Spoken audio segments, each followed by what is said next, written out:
जागतिक व्याघ्र दिनानिमित्त जळगाव शहरात वन विभाग आणि विविध वन्यजीव संस्थांच्या संयुक्त विद्यमाने भव्य व्याघ्र संवर्धन जनजागृती रॅलीला जिल्हाधिकारी रोहन घुगे यांनी हिरवी झेंडी दाखवून सुरुवात केली। या रॅलीत हुबेहूब वाघाची वेशभूषा केलेल्या तरुणांनी नागरिकांचे विशेष लक्ष वेधून घेतले। दुचाकी रॅली, पथनाट्य आणि विविध जनजागृती उपक्रमांच्या माध्यमातून जंगल वाचवा, वाघ वाचवा हा संदेश देण्यात येत आहे।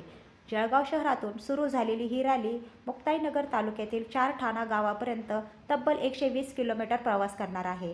या प्रवासादरम्यान विविध शाळा, गावे आणि सार्वजनिक ठिकाणी पथनाट्य, संवाद आणि प्रबोधनपर कार्यक्रम घेऊन नागरिकांमध्ये व्याघ्र संवर्धन, वन संरक्षण आणि पर्यावरण संवर्धनाबाबत जनजागृती केली जाणार आहे।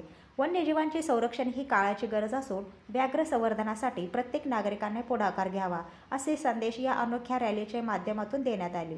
यावेळी महापौर Deeppala Kale, Saraswati International School chairman Mukesh Sonone यांच्यासह जळगावकर नागरिक उपस्थित होते। सर्वांना नमस्कार। जागतिक व्याघ्र दिनानिमित्त फॉरेस्ट विभाग असेल, जिल्हा प्रशासन असेल आणि वन्यजीव बहुउद्देशीय संस्था असेल आणि इतरही सर्व सामाजिक संस्था असतील यांच्या माध्यमातून अविरतपणे ही रॅली दरवर्षी आयोजित केली जाते। त्याचं हे मला वाटतं आता 16वं पुष्प आहे आणि त्याच्यामध्ये आज त्याचं फ्लॅग ऑफ करण्याची आम्हाला संधी मिळाली। तर आपण भारताचं जर आपण बघितलं, व्याघ्र संवर्धनामध्ये खूप मोठं योगदान आहे। पूर्ण जगामध्ये वाघांची संख्या सगळ्यात जास्त भारतामध्ये आहे आणि प्रोजेक्ट टायगर अंतर्गत टायगर कन्झर्वेशनमध्ये मोठ्या प्रमाणामध्ये काम सुरू आहे आणि त्यामध्ये जे जळगावचं योगदान आहे, जळगावमध्ये यापूर्वी ट्रान्झिएंट पॉप्युलेशन दिसून आली होती, आता काही रेसिडेंट पॉप्युलेशन देखील वाघाची आता आपल्याला दिसून येत आहे। तर अपेक्स प्रिडेटरचं जर संवर्धन केलं तर संपूर्ण इकोसिस्टीमचं संवर्धन कसं होऊ शकतं याबाबतचा एक चांगला मेसेज ह्या पूर्ण रॅलीमधून देण्यात आला आणि ही रॅली इथून ठाण्यापर्यंत जात आहे।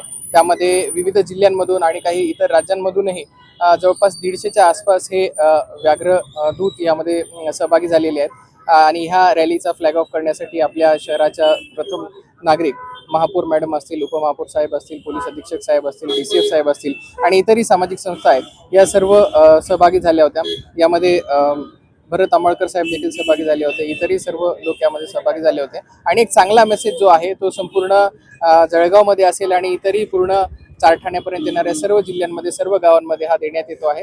तर या सर्व उपक्रमाला माझ्या खूप खूप शुभेच्छा। धन्यवाद। नक्की आज आपण टायगर अवेअरनेस बाईक रॅली याचं उद्घाटन आम्ही हिरवी झेंडी दाखवून माननीय कलेक्टर साहेब, SP सर असतील, उपमहापौर असतील, भरतदादा असतील, सुप्रीमचे अध्यक्ष असतील किंवा सर्व जे इथे म्हणजे टायगर प्रेमी आहे ते सर्व जमलेले होते। मला वाटतं सर्व जिल्ह्यातून ते इथे आलेले होते आणि ही रॅलीचं आज उद्घाटन झालं आहे आणि ही रॅली आता पुढे त्यांची वाटचालीसाठी निघालेली आहे। तर सगळ्यात प्रथम मी सर्व जे टायगर प्रेमी आहेत त्यांना खूप खूप शुभेच्छा देते आणि मला वाटतं की आपल्याला टायगर हे रिझर्व करायचे असतील त्यासाठी आपल्याला इकोसिस्टीम आपली एक नेमलेली आहे आणि इकोसिस्टीममध्ये जे पिरॅमिड असतं, पिरॅमिडमध्ये प्रत्येकाला एक आपली एक जागा असते आणि मला वाटतं की आपण ह्युमन म्हणून आपण ही जागा सर्वांची रिझर्व करू शकतो। त्यामुळे ह्युमन आहेत, आपण ह्युमन आहे, त्यांनी सर्वांनी प्रयत्न केले पाहिजे की अन्य जीव जे आहे, मग ते कोणतेही असो, पण प्रत्येक जीवाला एक महत्त्व आहे आणि त्या प्रत्येक सायकलने दुसऱ्या जीवाचं हे संगोपन होत असतं। त्यामुळे मला वाटतं टायगर आपल्याला वाचवायचे असतील त्यासाठी पूर्ण इकोसिस्टीमसाठी आपल्याला त्याची काळजी घ्यावी लागणार आहे आणि तशी आपल्या मानवाकडे ती शक्ती असते की आपण सर्वांची काळजी घेऊ शकतो। तर मला याच्यातून हेच सांगायचं आहे की प्लीज आपल्याला सर्व इकोसिस्टीम आपल्याला सांभाळायची आहे। त्यात वृक्षारोपण असेल, प्रत्येक स्पीसीज असेल त्याला आपल्याला जपायचं आहे आणि ही जी रॅली निघाली आहे, सर्व जे टायगर प्रेमी आहे त्यांना माझ्याकडनं खूप खूप शुभेच्छा। धन्यवाद।